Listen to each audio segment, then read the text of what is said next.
আমাদের মাঝে একটা হৃদয় বিদারক ঘটনা, খুবই শোকাহত মর্মাহত ঘটনা ঘটে গেছে। আপনারা জানেন আলম মুন্সি ভাটপাড়া, অনেকে আলম মুন্সি নামে চেনে, অনেকে আলম মেম্বার নামে চেনে, অনেকে আলম ভ্যান্ডার নামে চেনে, অনেকে আলম বিএনপির একজন বড় নেতা, উপজেলা পর্যায়ে কৃষক দলের অভিভাবক সেই হিসাবে চেনে। যাই হোক, তিনি আমাদের মাঝ থেকে বিদায় নিয়েছেন। তিনি ব্যক্তিগতভাবে আমাকে নানা বলে ডাকতেন এবং ভালোবাসতেন, আমিও তিনাকে নানা বলে ডাকতাম। তিনি জনাব তারেক রহমানের সাথে লোহাগাড়া উপজেলা বিএনপি এবং পৌর বিএনপি সকল অঙ্গ সংগঠনের এক সংযোগে ঢাকার উদ্দেশ্যে যাচ্ছিল। ভাঙ্গা পৌঁছালে ওখানে তিনি স্ট্রোকজনিত কারণে অসুস্থ হয়ে পড়েন। তিনাকে ওই ভাঙ্গার একটা হাসপাতালে নিয়ে যাওয়া হয় এবং তিনি ওখানেই মৃত্যুবরণ করেন।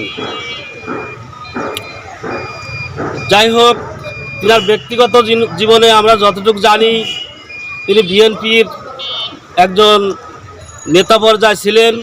বিএনপি করতে গিয়ে তিনি অনেক ধমকানি খেয়েছেন, বাড়ি থাকতে পারেননি, বাজারে আসতে পারেননি, অনেক নির্যাতিত হয়েছেন, পুলিশে জেল খেটেছেন। দীর্ঘদিন এই দলের পিছে পরিশ্রম দিয়ে দলের একটা সুসময়, মুক্ত সময়, উন্মুক্ত সময়, ঘোরাফেরার সময় তিনি বিদায় নিয়েছেন। তিনার আত্মার মাগফিরাতের জন্য আপনারা দোয়া করবেন। তিনি 3টে সন্তান রেখে গিয়েছেন। সন্তানরা অভিভাবক হারিয়েছে, গার্জিয়ান হারিয়েছে, তারা অনেক ছোট। তাদের জন্য আপনারা দোয়া করবেন এবং তারা যেন একটা সঠিক পথে চলতে পারে, নিখুঁত পথে চলতে পারে, কোনো জড়তা জটিলতা না হয়, সেটা আপনারা একটু খেয়াল করবেন। আপনাদের দিয়ে তারা যেন একটু হলেও লাভবান হতে পারে, একটু হলেও যেন ভালো দিক খুঁজে পায়, পথ খুঁজে পায়।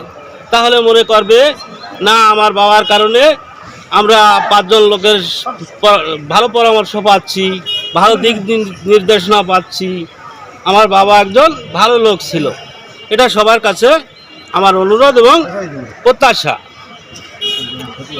এছাড়া তিনি সামাজিকভাবে যতটুকু দেখছি, অনেকে যতদূর যা এক জায়গায় কম বেশি খরচ করেছে, তিনি তার থেকে একটু বেশি চেষ্টা করেছে, একটু ভালোভাবে যাতে শান্তি থাকে, সংগঠন মজবুত থাকে। তিনার ভিতরে আমরা কোনো কার্পণ্যতা পাইনি। এটা কোনো রাজনৈতিকভাবে নয়, সেভাবে পরিস্থিতি নয়। এটা সে আমাদের ভালোবাসতো, মানবতার দিক দিয়ে সে একজন ভালো মানুষ ছিল। আমরা 3 জনে এটার উদ্যোগ নিই, আমি উদ্যোগ নিই, আত্মাব উদ্যোগ নেয়, মুস্তাক বুড়া উদ্যোগ নেয়।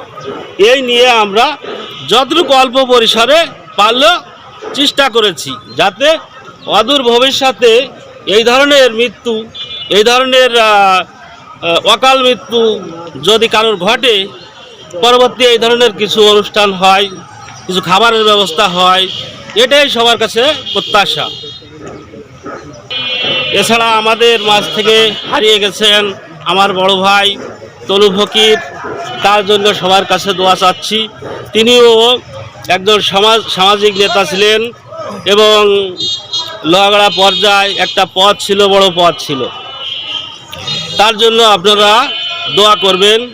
আমাদের মাঝ থেকে হারিয়ে গেছে বিএনপি কর্মী পটুমুল্লাহ, রেজাউল করিম পটুমুল্লাহ। আমাদের মাঝ থেকে হারিয়ে গেছে বিগত সাবেক প্রয়াত সিনিয়র নেতা মান্নান মণ্ডল, তার প্রতি শ্রদ্ধা জানাই এবং দোয়া করবেন।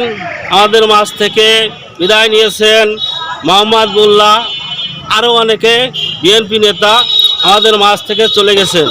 আপনারা সবাই এইসব নেতাকর্মীর জন্য দোয়া করবেন। এই বলে আমি আমার সংক্ষিপ্ত বক্তব্য শেষ করছি।